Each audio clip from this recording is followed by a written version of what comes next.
Hello everybody, welcome to the fortnightly Q&A session here on the channel where you can ask me what you like about what you like. Pretty quick turnaround with this one, apologies. The shout out only went up yesterday I think, but we've still got loads of questions over there on the monitor to get into. If you want to ask a question next time, it will be the community tab you want to look at on the Benjamin Bloom football channel. Make sure you have liked and subscribed, and that should just go straight into your YouTube feed. Right, let's get into it. Let's start. Tyler, is Sargent going to break the goal scoring record in a single season in the EFL? No. So Sargent's probably going to be in the EFL one more season because he's too good. And I think he's going to score loads of goals. The two issues we've got, A, is fitness. He needs to probably get out on the pitch for 99% of the games, and he doesn't normally. I hope I'm wrong about that because I hate it when players get labelled injury prone. I think that's always really unfair, especially when they're like impact injuries. It's like what are you supposed to do? Some of it's just good luck or bad luck. So there's that, and then the other thing is just the number is now ridiculous, isn't it? It was Guy Whittingham for years and years with 42. Mitro 43. So you got 46 games to play, 43 goals to score. It's hard, man. You got to be fit every game, and you got to score every game pretty much to beat that. And if you were to miss 2 games, that means you have to score in every game you play, essentially on average. So I'd love to see someone do it. Always great to see a record broken, but as much as I think Sargent's very good, I don't think he will get more than 43 goals. Connor, you're a musician. What instrument do you play? Lots of people know this already, so I won't labour it, but I play the piano, which means then on gigs you play the keyboards and synths and stuff, and I also sing, back in, and lead and all of that good stuff, and you can see me do that in the brilliant show That's So 90s. Where are we next month? Checker Mead, East Grinstead, and Banbury Mill Arts Centre. So if you're in one of those two places, come and give the show a look. 16th and 18th of October. J25YT, do Norwich have a good chance to get promoted? Yeah, they have a good chance, don't they? In terms of Norwich, always have a good chance to get promoted in the Championship. I think Norwich's natural size is a top, well, look, to be in the top 10 in the Championship makes you one of the top 30 clubs out of the 92, and Norwich are definitely one of those, so you're always in with a shout. In terms of the specifics on this season, we've already been asked about Sargent here, but the Norwich theme to the opening questions. So they've got a real high-quality striker. I think they've got a good manager. They've got a decent squad. The issues they've got, A, are other people. And I'm sure we'll talk about other teams in the promotion mix who might have started better and might have a bigger upside right now. That could change. And then B, how quickly can Liam Manning get things moving to a point where, you know, I wouldn't have thought Norwich would finish in the top 2, but they could definitely finish in the playoffs. And if you finish in the playoffs, you can win the playoffs, can't you? So, yeah, to me then, I'd rejig the question. Can Norwich get 70 to 72, 74 points? Probably get you in, or you'd certainly be damn close with that, aren't you? Yeah, of course they can. So, yeses there. Daz, who's my favourite actor? Good question, that. Do you know what? I like Aubrey Plaza. Helps that she's a very beautiful woman and aesthetically nice to look at. But I love White Lotus and I love Parks and Recreation as well. And she was in both of them in terms of TV. Ricky Gervais, obviously I love The Office, but it's pretty much, do I like Ricky Gervais as an actor or do I just like The Office and David Brent? Probably that. Steve Buscemi, I always liked. Used to do the Coen Brothers movies. And Johnny Depp. I always remember being on a ferry on Cub Camp and sneaking in to watch Edward Scissorhands and just being blown away. And obviously Johnny Depp was fantastic in that, wasn't he? So yeah, those few probably. I can't pronounce that. Johnny here. There you go, Johnny. Would you like to play a football match using the rules in the 1860s? I think he's asked this one before, Johnny. Would I personally like to play in a football match using the rules in the 1860s? No, because I don't want to get hurt and I don't want to head a really heavy ball. What would there be? No offsides, no yellow cards, heavy tackles? Nah, not for me. I'm too old. I've got too much going on to get injured like that. Rue, what did I have for dinner last night? I wish you'd asked me any other day because we got the food subscription thing and Shaylee would have made something nice. But yesterday I had to work in the evening and I had to quickly just run down to M&S and buy one of their throw it in the oven cook meal. So I had chicken Kiev and a vegetable thing, which was bloody lovely, I've got to say. But something would have been nicer if Shaylee had made it. She's better cook than me. Mark, is Witton United the second biggest team in the east of England?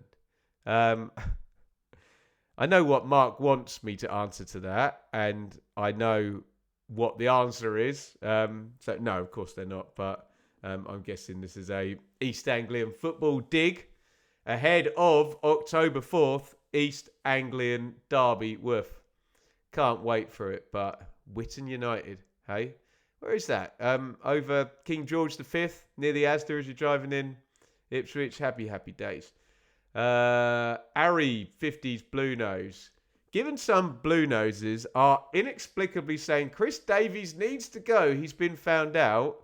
Yeah, I know. Just wondered, did Ipswich fans do the same with McKenna in the Prem? What's wrong with people? Well,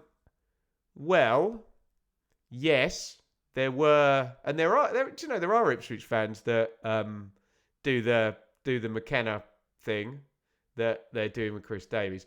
All I would say is, what's wrong with people? There's nothing wrong with anyone giving their opinion, even if it does seem very far removed from the opinion that you or I might hold. So it's okay.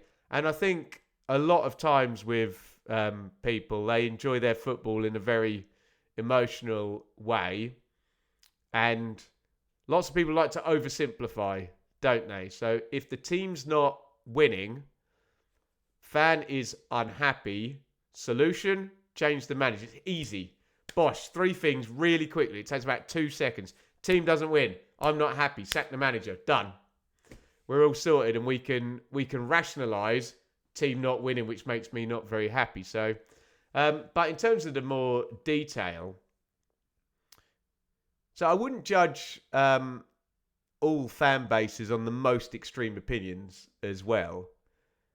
And we do that, don't we? I've heard people say to me, "Oh, their fans said this," and I'm like, "Right, stop. Who said it? Don't know. Tell me specifically who said it." And then it's like 3 fans on social media. Okay, how many fans have they got? And you want to transpose 3 imbeciles on social media to however many tens of thousands, hundreds of thousands of fans that a club has got. So I think things get blown out of proportion in that regard. So yeah, I can see, you know what social media does, doesn't it? If someone puts something that's a bit wild and extreme, gets lots of traction, and the social media algorithm pushes that to the top. Not a very reasonable view that hopefully I'm about to give on, say, Chris Davies. I get why some Birmingham fans would be a bit confused at the moment. If you spent an entire season of winning, and not even an entire season, if the entire experience of supporting Birmingham under Chris Davies is you're winning, and all of a sudden you don't win and you lose 2 games in a row, it can be hard to process. And again, I'm not having to pop at anyone for this, but the most simplistic thing you can do, we were winning, we lost 2 games, that makes me unhappy, sack the manager. It's the real quick ripcord to, right, I understand what's going on, I can cope now. My point of view on this would be that Chris Davies has got learning to do at championship level. He's had 2 hard games, both away from home. One against the Year 1 parachute team at Leicester. One against Stoke, where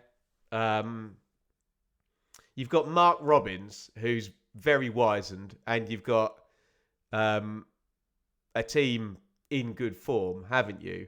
And I think that's a key point. The 2 managers he came up against, Cifuentes and Robbins. You know, you're testing yourself against guys that really, really know. I'm not saying they know more than Chris Davies does.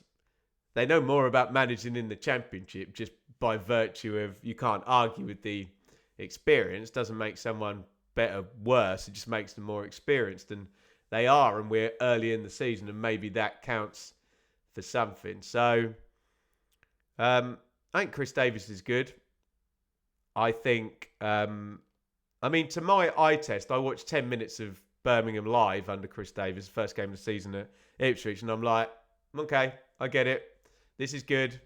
I like what I'm seeing. It works. Even simple things like you look at the symmetry of the team on the pitch, the way the ball's popping about, how low maintenance it all is, that people are doing this very naturally without having to think about it. And you're like, that's a well-coached team. And, you know, obviously there's a lot of that from last season. So, yeah, bit of patience required.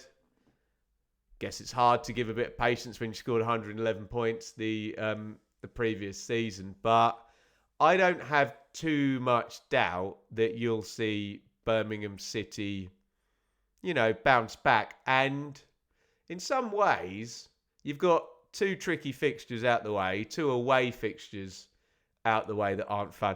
Birmingham have had a difficult start as well. You factor in they also played Ipswich, which is a Year 1 parachute team. So they've already played Ipswich and Leicester. So, you know, that's 2 of those games ticked off. And if he's, as I understand him to be, Chris Davies, he'll learn from this, and he'll grow, and the team will grow. And I think that's the thing. I think you will see the trend up just continuing. And, you know, there's bumps in the road, even on a journey like the one Birmingham are taking, where the expectations are absolutely gigantic and massive.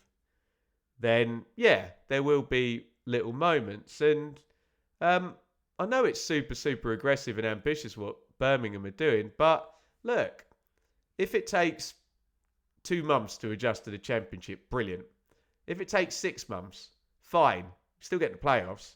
If it takes 12 months, you've almost got to say, fine, there's a big picture here. There's a big long play. There's a sports quarter going to be built. Go again next season. Keep building. Build Chris Davies as a manager. Build the squad. I suspect whatever happens this season, Birmingham are going to win more games than they're going to lose. And we said about a lot of clubs, especially sort of the sleeping giant type like Birmingham that just stagnated in the Championship. Start getting winning seasons. And by winning seasons, I mean ones where you win more games than you lose. Because for, I don't know how many years it was, Birmingham weren't winning more games than they were losing. They were circling the drain in the Championship. So, yeah, it's difficult. It's a quick little adjustment, isn't it? The back-to-back defeats. But my view is I'm very confident that Chris Davies is going to be a really good manager for Birmingham for a long time. I get why people say silly things. Fine, I get it. Things that are, in my opinion, silly. Everyone's entitled to their opinion, aren't they? And I don't think this topic will be coming up very regularly. We'll see. Let me know your thoughts on that in the comments. On maybe a little overreaction there from some Blues fans on Chris Davies. James, Ben, in football, what is your favourite transfer window Ipswich player ever played this season? I think we got garbled words with your one before there, James. So I'll try and... My favourite transfer window was probably when there wasn't a transfer window and Ipswich signed Marcus Stewart, and it made all the difference. But that's going back many years before the transfer window existed. I've got to admit they're a bit of a Bit of a nightmare if you're a content creator, a YouTuber, but hey, we crack on. Ethan, do I follow any other sports than football? I get asked this question on every Q&A. No, not really. So my priorities, I've got my YouTube stuff, which is football. I've got being a musician on the side, and then I've got my family, and there's not any room in this silly little brain of mine to cope with anything more. JP White, if you were a Borough fan, at what point in this season, if we are still top, would you be realistically thinking that automatic promotion is on the cards? Too many people getting far too excited early on thinking we've already made it. That's an interesting way of framing where Borough are at, because JP is asking at what point if Borough are still top. I will answer that, but JP, if the question was at what point would I be potentially optimistic about a Borough promotion, I'd actually say right now, for a few reasons. One is a real simplistic reason, is that remember when Bournemouth got promoted with Scotty Parker? I know they're a parachute team. They had a brilliant start to the season, and then they were really not very good. And do you remember West Brom under Slaven Bilic? Okay, we'll say there was a worldwide pandemic that split that season into 2 parts. But West Brom put loads of points on early and then kind of stumbled over the line. So the point I'm making is that just simplistically from maths, the way that league tables work, the more you do earlier in the season, the more margin for error you allow yourself later in the season. And Borough have already put 13 points on the board. So if I can do some very, very basic maths, imagine you need 73 points to get in the playoffs. That means Borough need another 60 points from 41 games.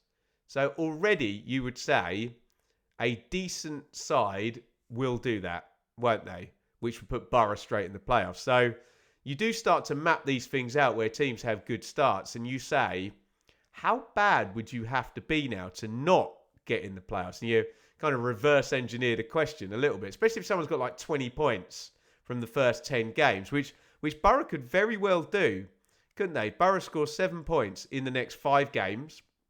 What's that? 1 win, 4 draws, 2 wins, 1 draw across 5 games. You can have a couple of defeats in there as well.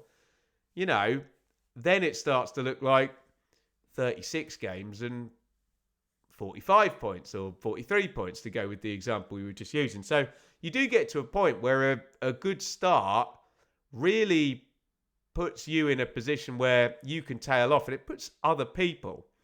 For example, take my team Ipswich. Got to make up 7 points on Borough in the remainder of the season. And okay, there's loads and loads of games to go.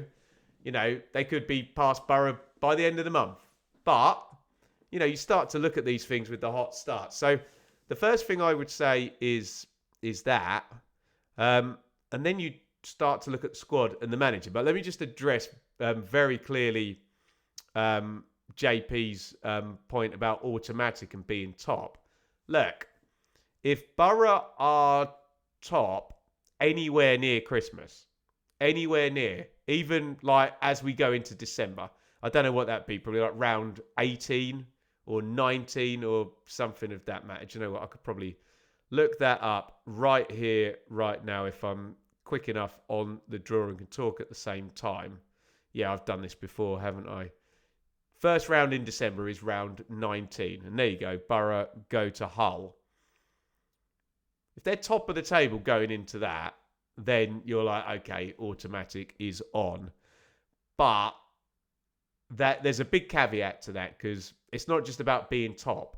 If, for example, all 3 of the Year 1 parachute teams and, say, Birmingham and Sheffield United had all mobilised, and there was a big bunch of teams not far behind them, you'd say, well, okay, they're top, but look at the traffic. Whereas, if you're in an automatic promotion race, you only want 2 teams involved in it, don't you? Because then, even if you lose the 2-horse race, you're still getting automatic. Whereas 3, 4 is a problem. You know, that's where teams are taking points off of one another. So that's to answer the question specifically. But yeah, looking at the squad and looking at the manager, I mean, a good way to do this is if we look at the last side that Borough put out and said, can they ride that out until at least Christmas to get there? I mean, straight away you would say, look at the back three: Lenihan, Jones, Ayling. You would say experience, championship wizened back three, great. You'd also say that about Britton and Target, the wing backs. Yeah.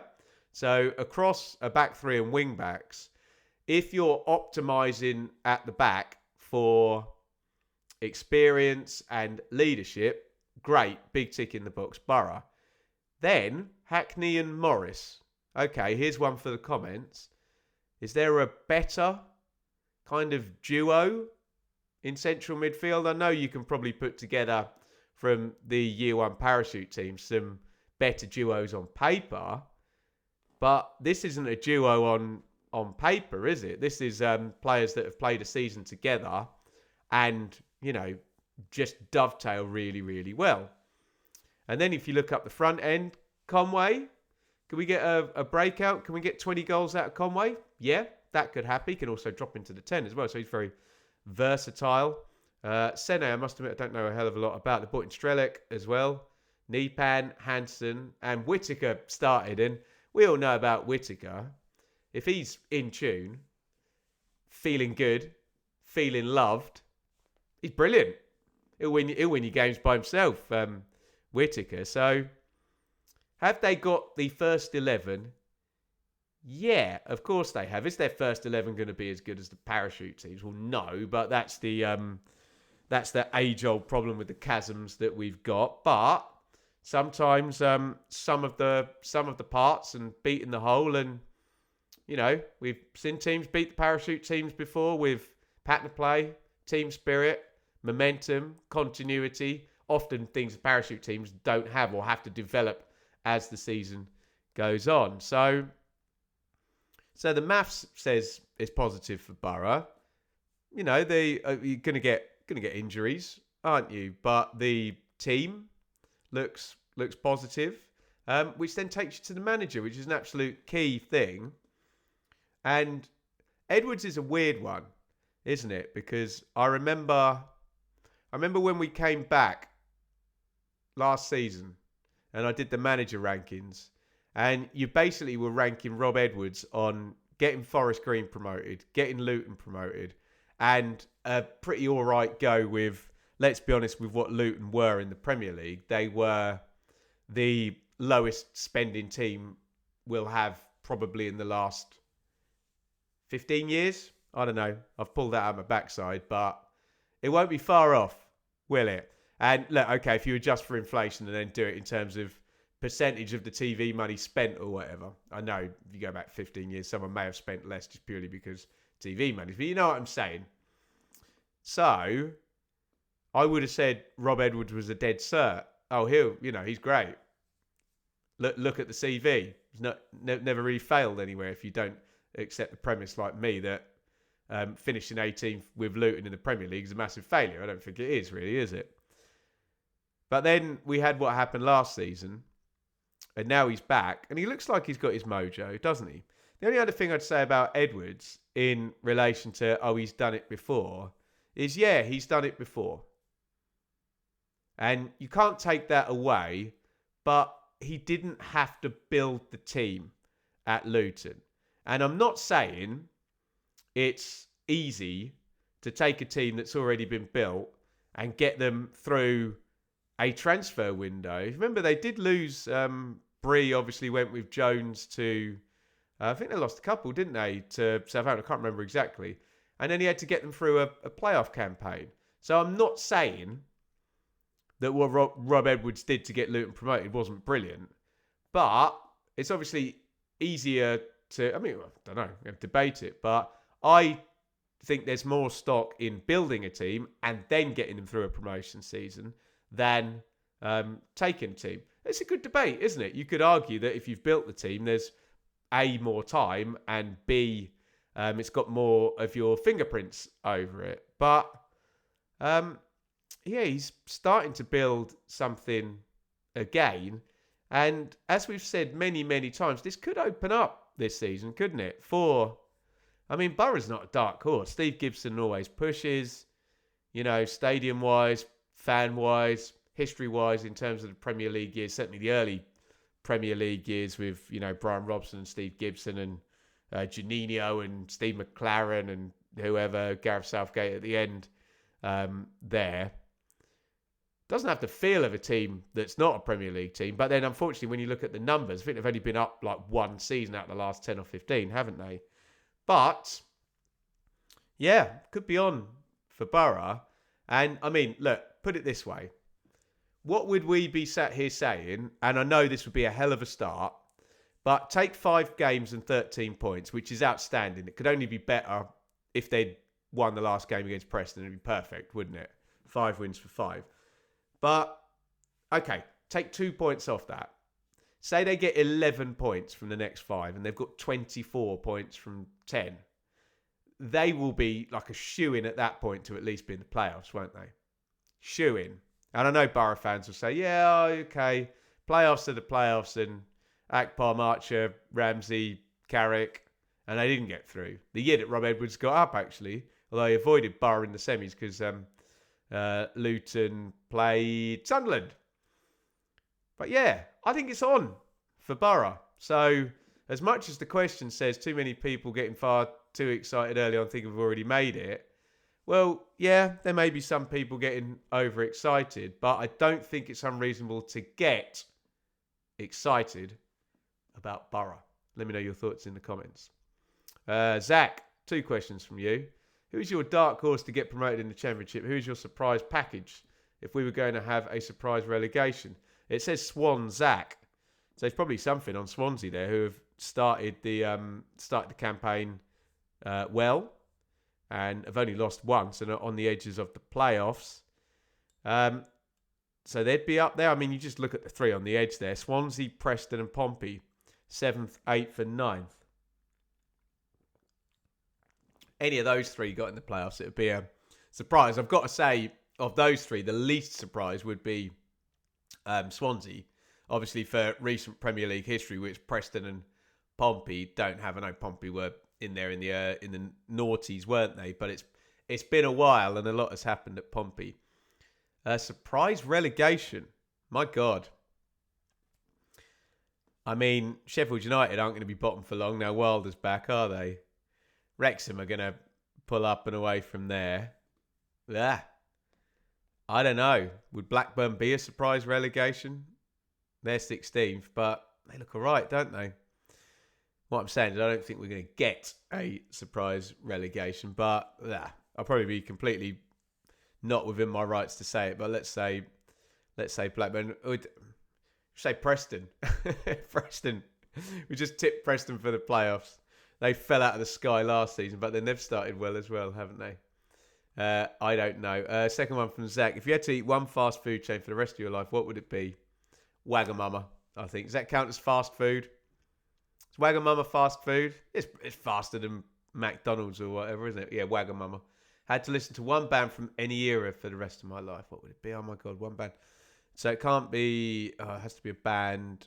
I like AC/DC, but they made the same album like 16 times. I need something with variety.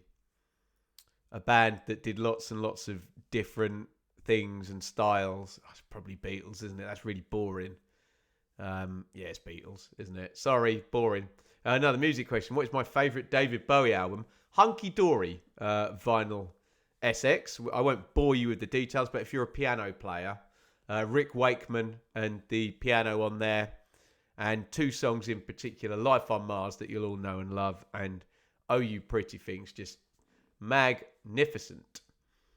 Sonny Son, Mr. Bloom, just to say thanks for the encouragement a couple of months ago. I've now been drink-free for 3.5 months.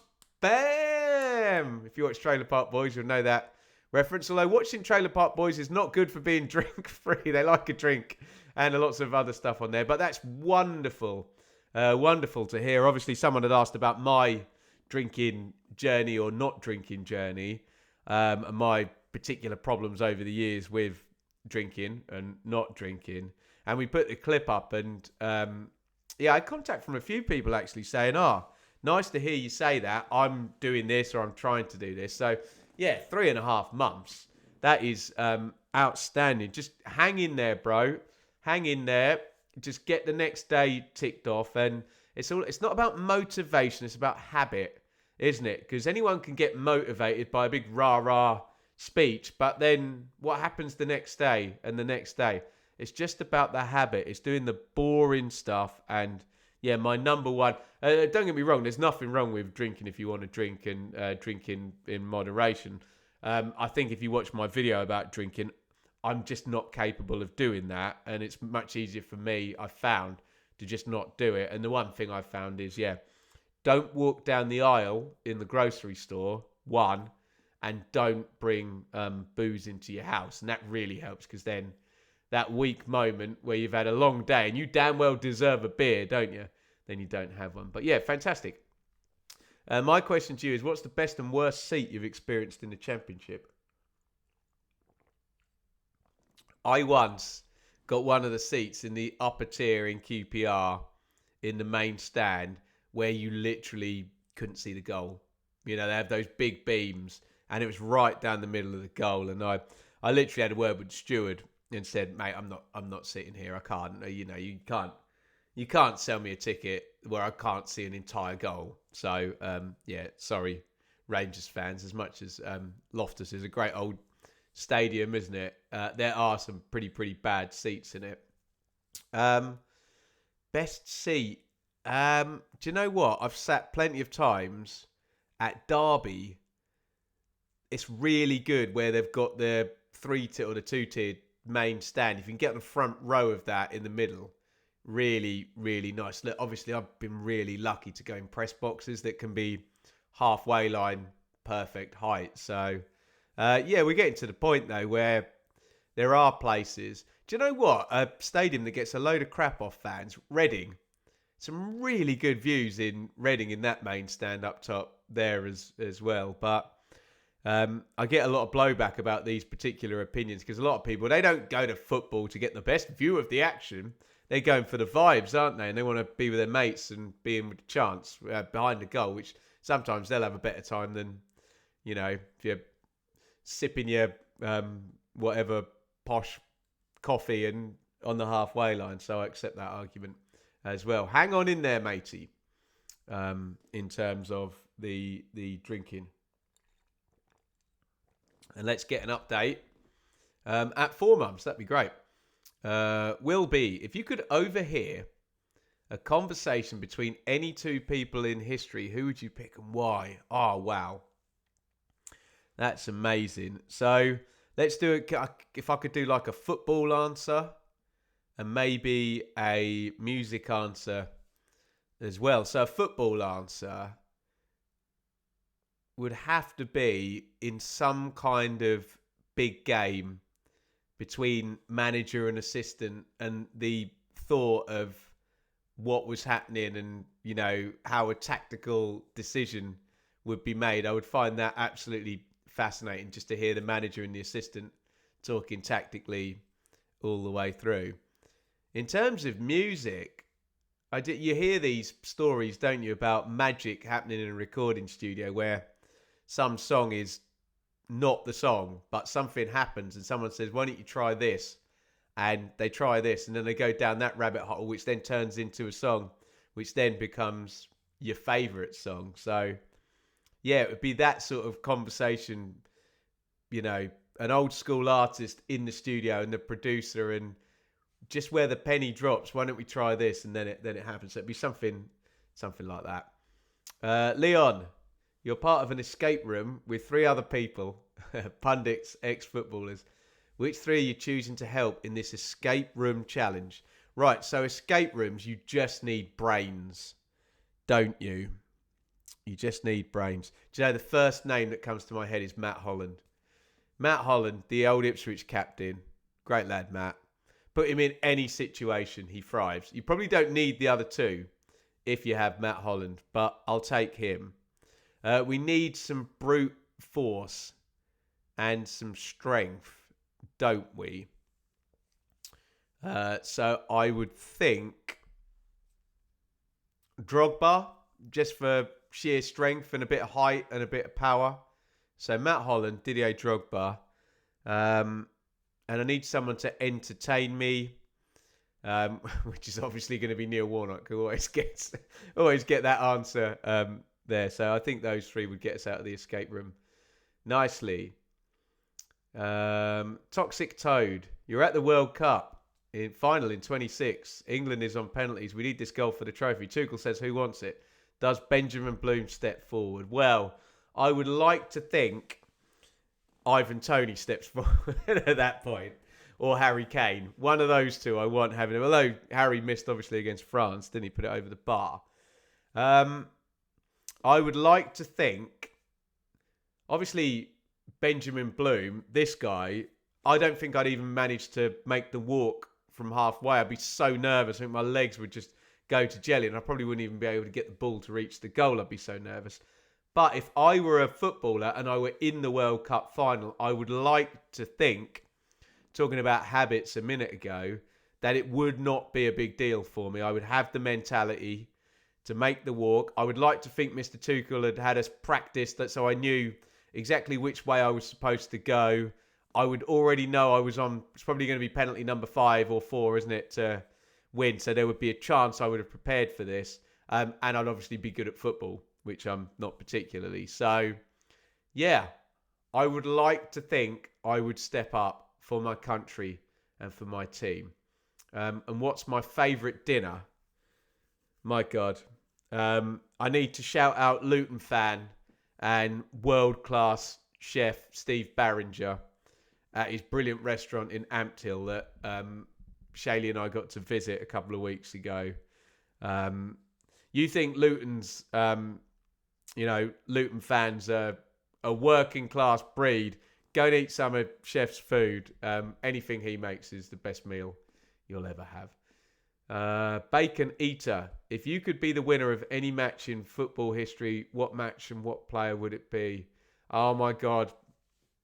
So think about me as a young kid, World Cup semi-final, 1990, the heartbreak of losing to West Germany.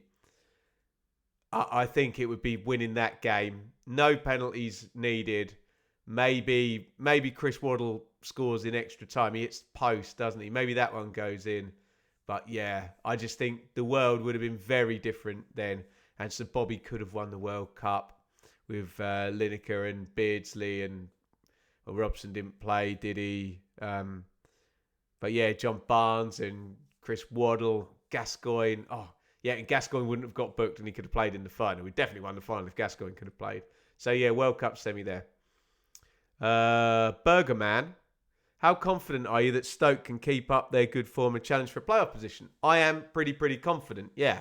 Well, I'm pretty confident in Mark Robins, and I just like the vibe I'm getting from Mark and Stoke at the moment. The consistency, I think the team's settled. I think the tactics are settled. I like what I'm seeing. And as we said at length in the answer about Middlesbrough, well, you start to get to a point where, yeah, we do the same maths with Stoke. They've got 12 points from 5. Add another 8 on and they're at 20 from 10 games. You go from a position of having to be, well, what do you have to be to get in the playoffs? You have to be not significantly above average. Let's say well above average or above average to get in the playoffs. Maybe you have to be significantly above average to win them. And you have to be the best to be automatic. I don't know, use whatever words you're comfortable with to describe that. But you go from a position of having to be well above average, and it can get to the point where you just have to be average, where if you got 1.5 per game, it would take you to 70 or what have you. And Stoke and Borough and Bristol City at the moment, that top 3, they can set that up. And maybe where you look at Leicester, Ipswich, Sheffield United, Southampton, and you think, oh, could they win 9 out of 11 games at some point? And you think, yes. Whereas you think a Stoke, no, just keep it out consistently. They might not be able to do a massive win streak, but they can hang on in there. And Mark Robins has done it before. Richard. He gave me one of these multiple choice last time and it was dastardly. What would you rather? A, play in the Premier League but have a shocker like Onana and be a walking meme, a laughing stock. B, manage Ipswich but fail and get sacked after 10 games. C, play for a League One team but make a huge error costing them promotion. D, play your dream gig but have the worst performance of your career. My God, that is dastardly. I think it's got to be manage Ipswich but fail and get sacked after 10 games. Just the sheer honour of being able to do that job even for 10 games, even to say, I failed miserably, but the club I love, the club I support, put their trust in me, and I got to live out what essentially is every fan's dream, really, isn't it? You're the one. Well, I think the real dream is to, score X goal for your team in stadium, but beyond that, it is the manager one. So I'd have to say, even being sacked after 10 games, I would have to be manage Ipswich. QWERTY, can England win the World Cup? Yes, they can. Will they? I don't feel as confident as I did, strangely, under Southgate, which is normally a good thing. Normally, when you have a preconception about England, they'll do the opposite. But no, of course they can do it. I've long thought if England actually win a major trophy, I think they would win another one of the next two after it. I think they just need to uncork the bottle. Shane, as a Norwich fan, I'm intrigued to ask you this, being as you're a hardcore Ipswich fan. Will Norwich be singing 17 years, Norwich City come October, or will Ipswich finally spoil the party and beat their arch rivals the first time since 2009? So what does it need to go over 17 years? It needs both games, doesn't it? Is that right? With my maths, I know we will be into 2026. I think it's really close, actually, the second game. But I do think Norwich have to go unbeaten in these two to make it 17 years. So I'm going to say no. I think Ipswich are going to win one of them. But if Norwich come away from Portman Road without losing, October the 4th, isn't it? Oh, man, it's just going to go forever then, isn't it? But surely this is the best chance for decades, isn't it? Surely. Because even though Ipswich finished second and where did Norwich finish? Sixth. No, Norwich still finished in the playoffs that season. Ipswich weren't as big favourites as they will be in this next game coming up. So, yeah, for the first time in a while, I have some confidence that the trauma of all the other stuff could be overridden this season. Smircherson, are you a gardener? No, but my wonderful father has an allotment and a good garden. And every summer we see the issue we've got is Enid's birthday is on the 11th of August. And we always want to invite some people over for Enid's birthday, which means pretty much a month before that we're like, oh, garden looks bloody terrible. Let's DIY SOS or Ground Force or whatever the program's called, the garden, and make it look nice, which normally involves going and buying a load of expensive plants and just sticking them in there. But no, not a great gardener. Favourite biscuit, custard cream. I can answer very quickly about that. Yeah, custard cream for me. Favourite band? Oh, depends what day it is. Who shall I go for today?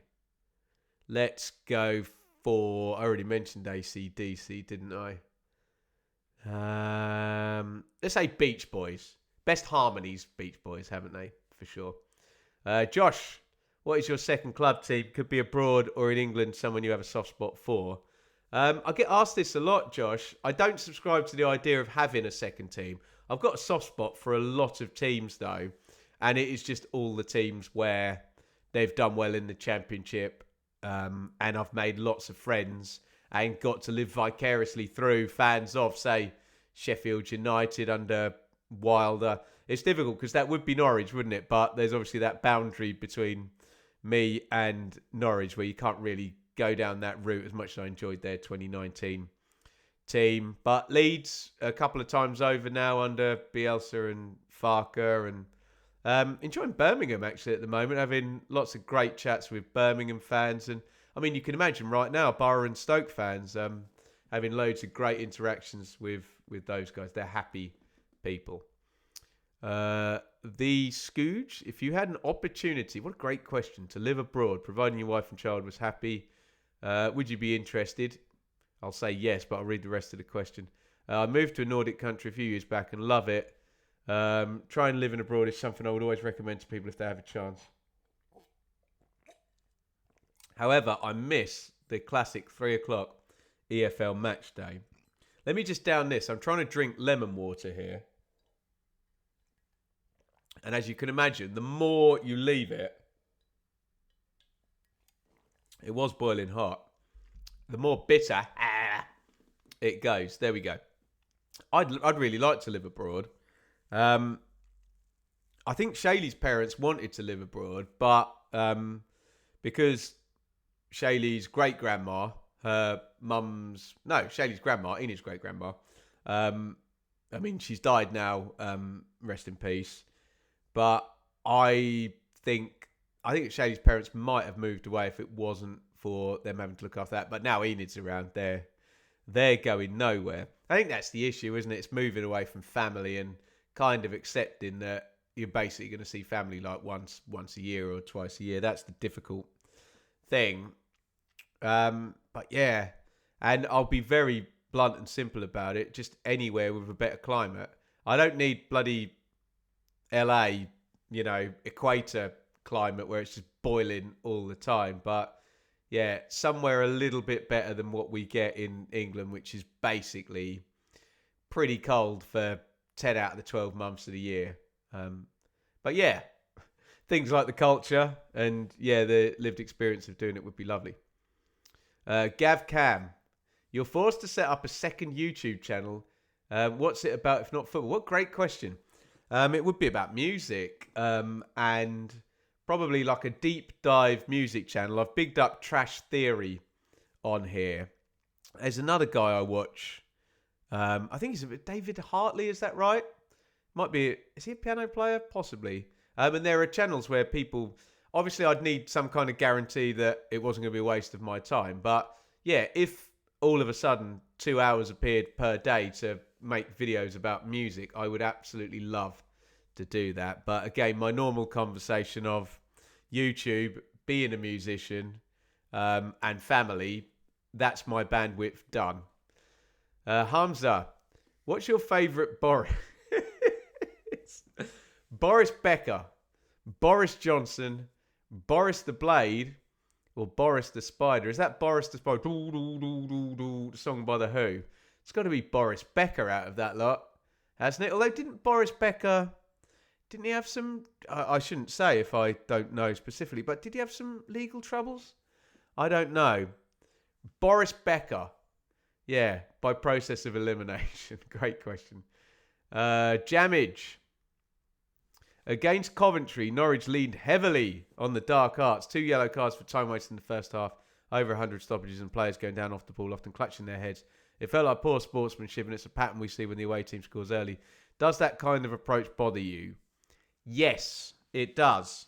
And let's just get the caveat out of the way. This isn't anything really about Coventry or about Norwich. Let's make it completely general that from the purely philosophical and moralistic point of view, if there is a team who is attempting to win a football match by just running the clock down and by bending and breaking the rules in order to do that, then I am obviously with the team that's trying. And we've seen this against Ipswich, and McKenna's brought it up a couple of times. Ball in play, 44 minutes.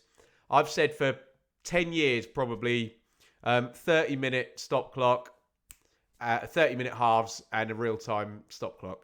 That's kind of how you're going to solve it. And then it makes no difference if you go down injured. It's very disappointing when you see the head injury thing, because you get called a bit of a snowflake when you worry about concussion protocol, and the fact that heading will probably be banned down the road in years to come, won't it? But when that is used, if I go down, hold my head. And again, I'm not talking about any specific club or any specific player, because that has leverage and the ref's far more likely to stop things because he has to. Yeah, that's poor, isn't it, if clubs are doing that? So two things. Yeah, empower the referees. It did get silly, didn't it, where just at the start of the 23-24 season, all the games had 12-minute stoppage time to try and stop time wasting, didn't it? So that's the one extreme, whereas doing nothing is the other. But yeah, you hope that, and again, I'm not talking about any team, you hope the good guys win when it comes to guys winning and guys trying to... By the way, I've got nothing wrong with teams who have maybe got less quality and less money, less budget, and they're just not as good as someone. No problem with that team going and saying, right, we're just going to defend for 90 minutes. Fine. Onus is on Team A to get past Team B. But yeah, when it comes to bending and breaking the rules, don't really like it. The Janner of Plymouth. Name 3 fruits, easy for me to say, that begin with the letter T. I can't even name one. 3 fruit. Is there a really obvious one? Tangerine? Does that count as a fruit? Is tangerine just a type of orange? You can see this is not my area of expertise. T.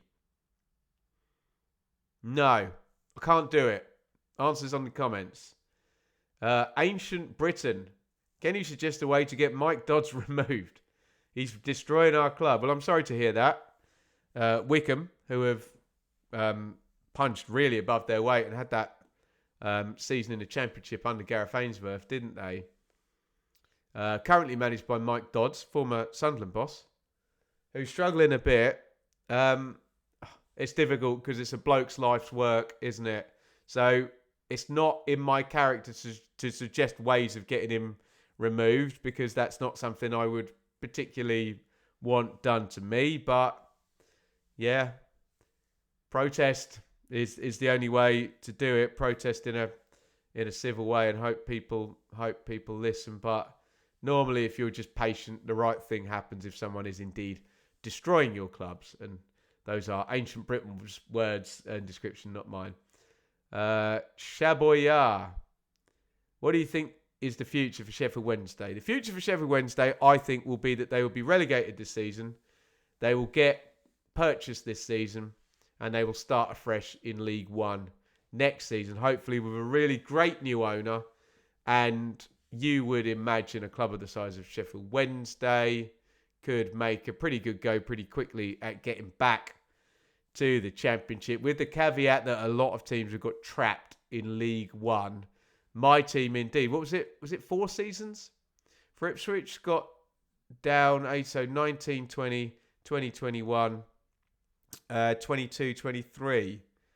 So yeah, 3? 3 or 4? Must have been 4. I'm sure I've added that up wrong. 19, 20, 2021, 21, 22, yeah, 22, 23. 4 seasons. I missed one out. But yeah, I think that's probably the future for Sheffield Wednesday. Ricky, what are you doing to me? This is the last question as well. What do I think of Trump? Oh, God.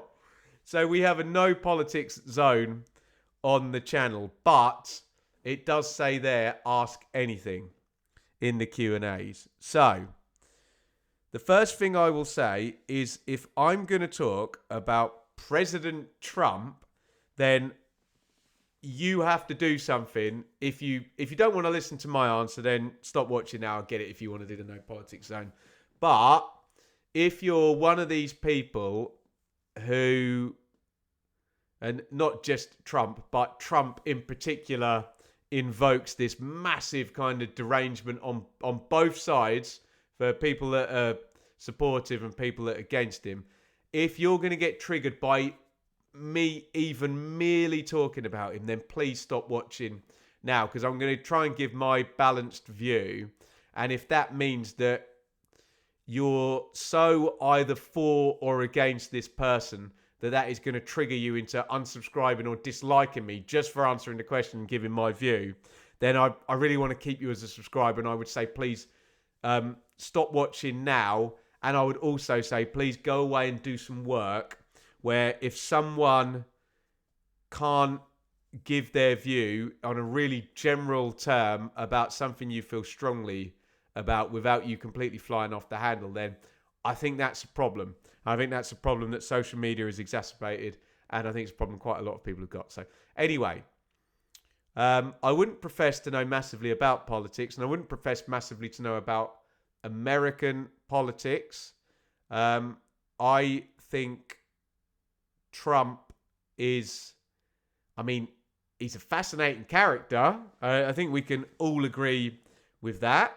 Is that going to unsubscribe to me for saying that? He's definitely a fascinating character in terms of someone who's probably lived in a fantasy world for many, many years, as rich and powerful people do.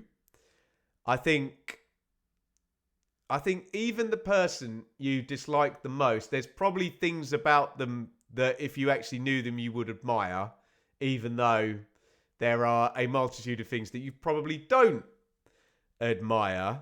I mean, the guy's got brass, you-know-whats, hasn't he? To go and do what he's done and become the president and, quote, the leader of the free world twice now. Would I act like him in such a brazen and borderline narcissistic? Again, I'm trying to be as balanced as I can, not to alienate either side of this complete binary divide we get over this gentleman.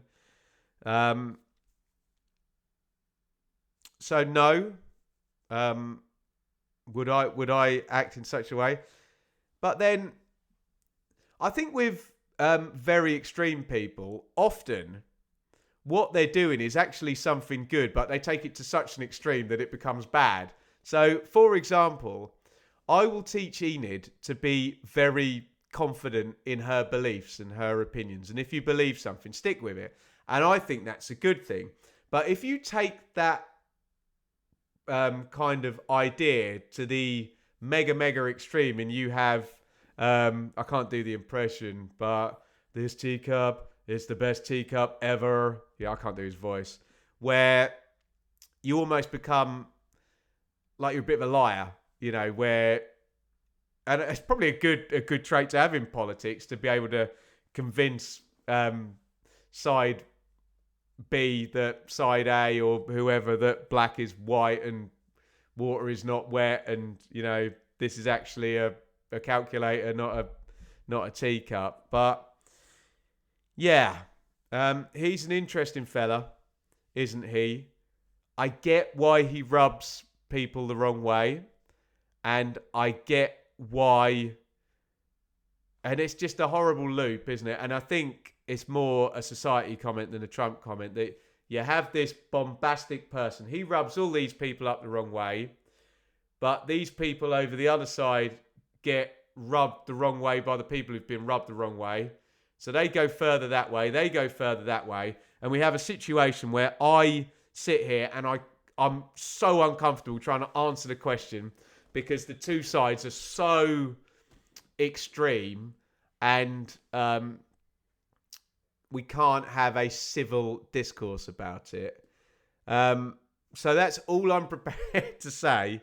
I don't necessarily agree with the guy. I try and keep away from politics. I think the way that some people treat him like a deity is ridiculous. But I think some people where he could literally save a child from getting run over when they cross the road, and some people wouldn't give him any credit for that, So we're that split, and I think that's ridiculous. I think he's ridiculous, but then I think the whole politics space is ridiculous, and all the characters and the way they act in that kind of fits in, doesn't it? So there we go. Did I manage to stay safe on that particular grenade I was thrown? There we go. Thank you for all your wonderful questions. We'll clip a few of those out. I'm going to try and keep this under an hour, so I'll wrap up nice and quickly now. Get involved in the next Q&A, which will be in about 2 weeks' time. And thank you, you wonderful people, for all of your wonderful questions.